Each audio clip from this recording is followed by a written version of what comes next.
Get ready, Scotland. High winds and rain are coming tonight. Get the latest local news straight to your inbox every day. A new band of wind and rain is set to bring more stormy conditions to Scotland and the north of England. Following a wet and windy start to the week, Tuesday brought a respite for most of the country, but forecasters said it would be a short-lived break. The Met Office said a cold front will bring high winds and rain down through Scotland overnight on Tuesday and into Wednesday. This will move south into Northern Ireland, Northern England and North Wales, bringing prolonged rain to many of these areas, with the heaviest bouts on Wednesday afternoon.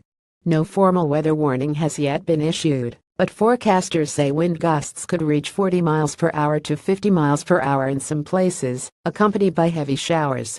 Met Office meteorologist Emma Sharples, it's really nothing particularly unusual for this time of the year, but it does come after the windy weather we had yesterday. The good news is that Thursday and Friday are looking quite a lot better for most people. Earlier this week, bookies cut the odds on this being the wettest October on record as the month began with heavy rain and gale force winds leading to severe weather warnings. People were urged to keep an eye on the forecast as the weather is being influenced by what is left of tropical systems Lee and Maria in the Atlantic. Bookmaker Coral even began offering odds of 52 for there to be snow in October. On Tuesday morning, the Environment Agency had 3 flood alerts in force, but all these related to predicted high tides on the east coast of England.